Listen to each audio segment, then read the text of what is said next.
Hey guys, what's going on? This is Ian, Average Bros Fit Media, and I am back with interview number 2 from the NPC Iron Life in Daytona. So this is the old school bodybuilding clothing company, and this is an amazing approach to fitness clothing that really hasn't been done, especially nowadays. So it harkens back to the golden age of bodybuilding and what the clothing looked like back in the day. Apparently, there was a lot more inspiration from individual figures, so a lot of times some of the shirts that would be worn would actually have a person on them as opposed to just a standard color. Nowadays, all brands tend to focus on the sleek performance aspect of fitness clothing as opposed to the fun, old-timey look to what clothing used to be. And this is exactly what old school bodybuilding clothing does. The man I talked to was insanely cool, a wealth of information, and he filled me in on kind of how bodybuilding clothing was done back in the day. Sure. Back in the 90s, involved in bodybuilding in Nova Scotia, Canada. I had a gym,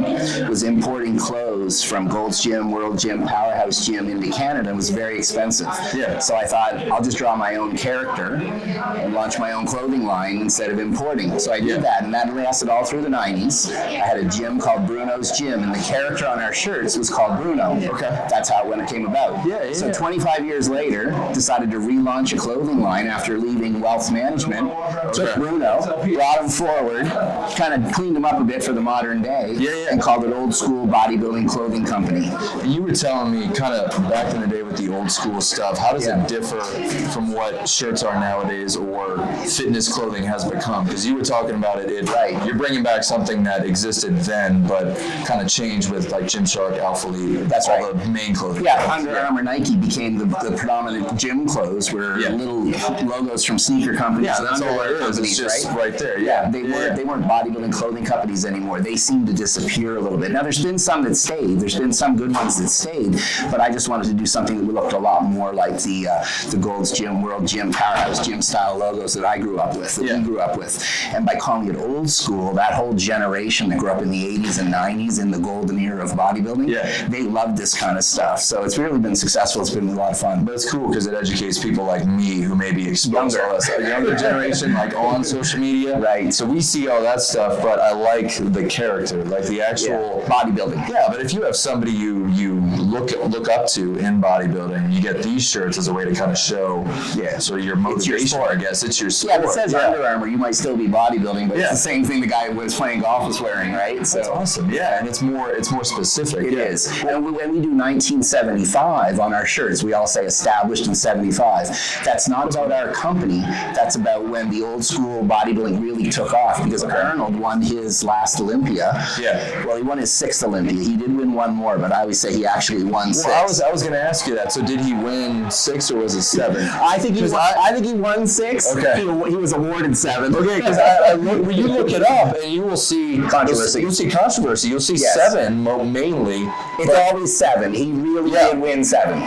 Okay, cool. The question people have is, did he really deserve the 7th trophy or not? Interesting. Okay, because I never knew. So I joke with people all the time. I'm not going to get into that, but I'm never going to make a shirt that says 1980. You're not going to go into cause controversy. Right, yeah. How's this guy doing? Yeah, I got to keep friends everywhere, right?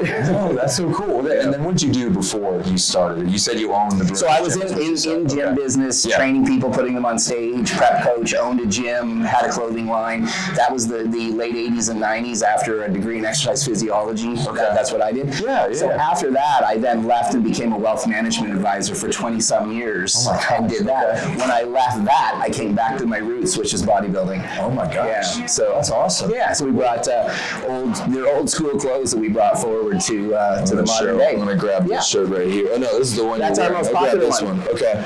That's a ladies' crop, but this is our most popular shirt. So we've got Bruno on there, the character, doing squat. And on the back it says leg day, where champions are forged from iron. And that's so true, Right. So we skip leg days nowadays. So it's like we don't, no. A lot of people have been wearing this and posting up online for us and stuff. So it's really become quite a good seller for us because everybody kind of likes the leg day. How much is it per shirt? 25.